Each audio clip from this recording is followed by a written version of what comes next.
Cancer is one of the scariest words a person can hear from a doctor. It begins quietly, from a single cell that goes astray. Then that cell multiplies and multiplies again, until one day the doctor sits opposite and says, "You have cancer." It takes away months and years, takes away loved ones, shatters entire families. It does not distinguish age, does not care if you are rich or poor, healthy or weak. Cancer is one of the cruelest things that exist in nature. And the worst part? It has been here long before we thought. Most people believe that cancer is a disease of the modern era.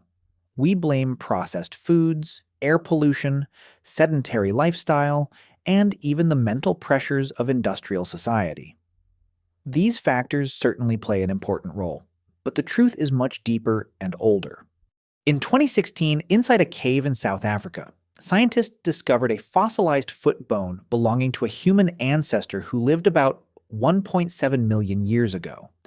This bone belonged to a species called Paranthropus, or early Homo. On the surface of the bone, there are clear traces of osteosarcoma, a type of malignant bone cancer. This is not a fracture from trauma or traces of a common infection. This is the trace of a tumor growing vigorously on the body of a creature that walked on Earth long before modern humans appeared. The same study also found a benign tumor in the spine of a skeleton from the same period. Scientists call these tumors neoplasms. The discovery of them in fossils nearly 2 million years old gives us a profound message. Cancer is not a new disease. It is part of the oldest evolutionary history that humans have ever had to face. Most people think cancer is a disease of the modern age. But it turns out it existed long before humans knew how to use fire, before agriculture, before cities, and even before the concept of healthy lifestyle. So where does cancer come from? Why has it existed long before the factors we usually blame today?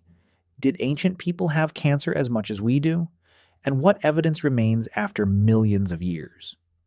Today we will explore together the story of one of the oldest battles between humans and disease. A story written in fossil bones, in Egyptian mummies thousands of years old, and in the oldest medical texts of humanity. This is not just a story about disease. This is a story about multicellular life, about evolution, and about the battle that humans began long before we had a name for it.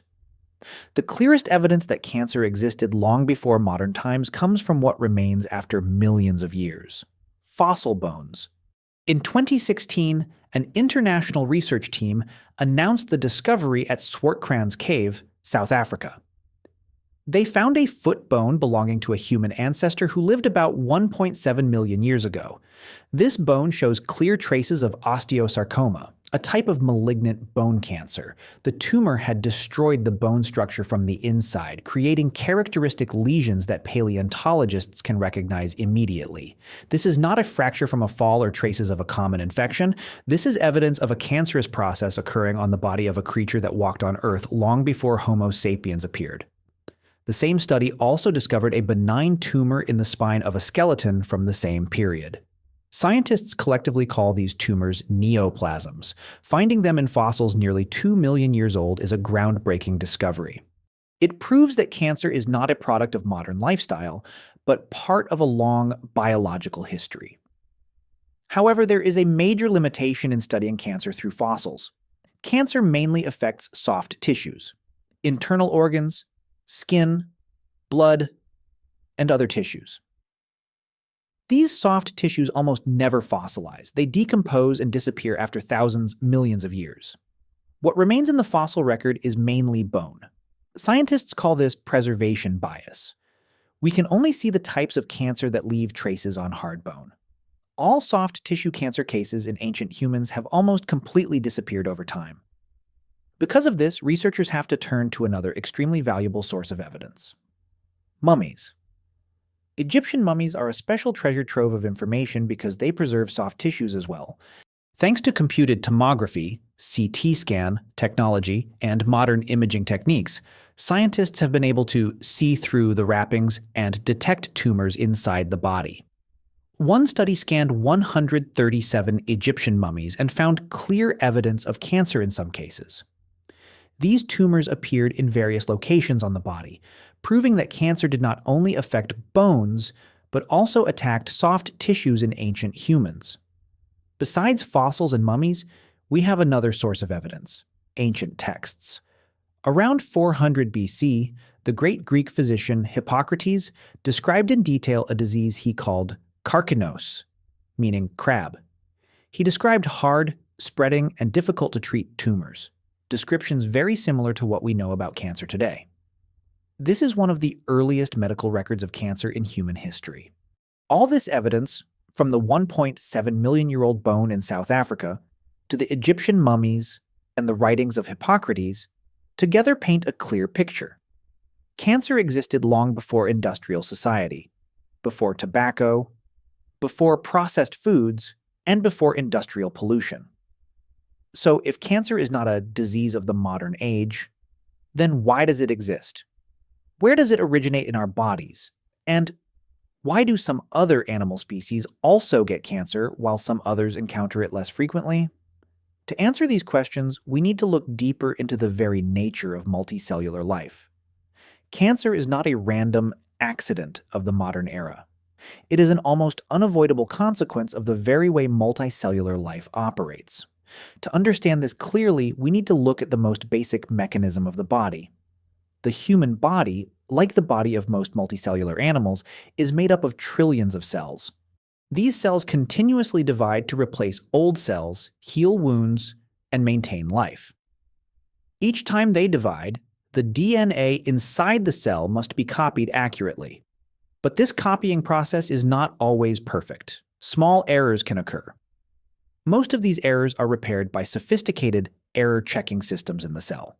However, over time, some errors still escape control and accumulate. When these mutations affect genes that control cell division, such as the tumor suppressor gene p53, cells can begin to divide uncontrollably. That is the beginning of cancer. In other words, cancer is a software bug in the operating program of multicellular life. And this program has been running for hundreds of millions of years. Any animal species with a body made of many continuously dividing cells has a risk of getting cancer. Elephants, whales, birds, even some reptiles have been recorded with cancer cases. Some species have better protective mechanisms. Elephants, for example, have multiple copies of the p53 gene. But no species is completely immune. This is why cancer is considered an unavoidable consequence of complex life. To have a large body, live long, and have healing ability, we must accept the risk of cells dividing incorrectly. Cancer is not an enemy from outside attacking us. It is part of the very process of living. And this is also why cancer seems more common in modern times. Humans today live much longer than our ancestors. A person living to 80 to 90 years old means the cells in their body have gone through tens of thousands of divisions. Each division carries the risk of accumulating mutations. Meanwhile, our ancestors thousands of years ago often died from other causes: infections, trauma, starvation, before having enough time for cancer to develop. Cancer was not necessarily more common in ancient people. It is just that we today live long enough to see it more. In summary, cancer is the price we pay for having a complex, multicellular body that lives long. It is not a disease of the industrial age, but part of a deep biological history. What we are doing today, with modern medicine, early screening, and advanced treatment methods, is the first time in human history that we have real tools to fight against a software bug that has existed for hundreds of millions of years. But if cancer has existed for so long, why has the incidence rate increased sharply in recent decades? Is modern lifestyle really increasing the risk, or are we simply living longer and diagnosing better? If cancer existed long before modern times, why do we feel it is more common and scarier than ever? The answer lies in the big difference between the lives of our ancestors and life today. First and most importantly is life expectancy. Our ancestors thousands of years ago usually lived on average from 30 to 40 years old, depending on the period and region. They often died from other causes before cancer had a chance to fully develop: severe infections, hunting injuries, childbirth complications, or malnutrition. Cancer, especially slow-developing types, needs time to accumulate mutations and spread. When humans died early from other reasons, Cancer simply did not have time to speak up. Today, global average life expectancy has exceeded 70 to 80 years in many countries. This means the cells in our bodies have more time to accumulate genetic errors. Cancer is not necessarily more in essence, but we are living long enough for it to appear and be diagnosed. Second are modern risk factors. Although cancer is an ancient disease, today's lifestyle has significantly increased the risk of certain types of cancer. Smoking, air and water pollution, diet high in processed foods, lack of exercise, and obesity are factors that have been clearly proven to increase rates of lung, colon, breast, and many other cancers. These factors did not exist or existed at very low levels in ancient societies. Therefore, although cancer is an ancient disease, some types of cancer today are truly more common due to the impact of the modern environment and lifestyle. Third is diagnostic capability. In the past, many people may have died from cancer, but were never correctly diagnosed. There were no X-ray machines, no CT scans, no blood tests. A person with internal organ cancer might only be said to be sick and then died without anyone knowing the real cause. Today, thanks to modern medicine, we detect cancer much earlier, sometimes even when the tumor is still very small. This makes the number of recorded cases increase significantly, even if the nature of the disease may not have changed much. In summary, the difference between ancient and modern times does not lie in whether cancer exists or not, but in living time and living environment. Our ancestors had less cancer partly because they died early from other causes. We today live longer, are exposed to many new risk factors, and have better ability to detect disease. So cancer seems more and scarier.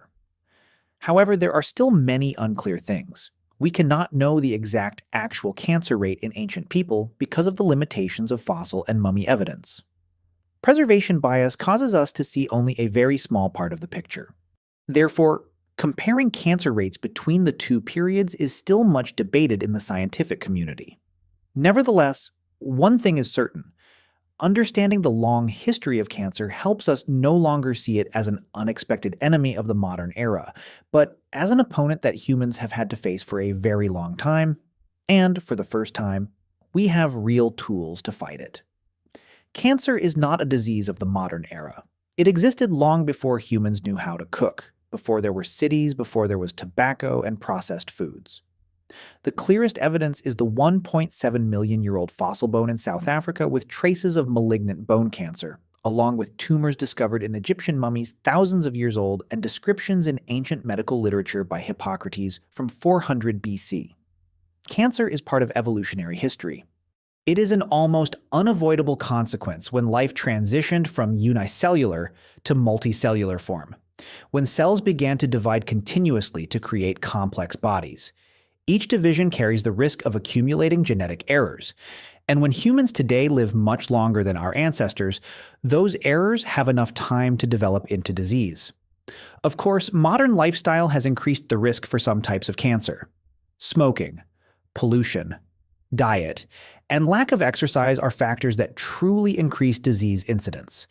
But the root of cancer does not lie in the industrial age. It lies deep in our very biological nature. The most important thing is, for the first time in the hundreds of millions of years of multicellular life history, humans have real tools to understand and fight this disease. We have the ability to detect early, treat effectively, and even prevent some types of cancer. What our ancestors could only accept as part of fate, today we can proactively face. Cancer existed before there were humans. But for the first time, we are no longer helpless before it. The story of cancer in the past is not just a story about disease. It is a story about life, about evolution, and about the extraordinary adaptability of humans. Understanding the long history of this disease helps us no longer fear it blindly, but approach it with sobriety and hope. What do you think? Is cancer really a disease of the modern age, as many people still think? Or is it just an inevitable part of life that we are learning to control better? Please share your thoughts in the comments section below. If you find this video interesting and want to explore more mysteries about human history and medicine together, please like, subscribe, and turn on the notification bell. We will continue to bring in-depth and easy-to-understand scientific content.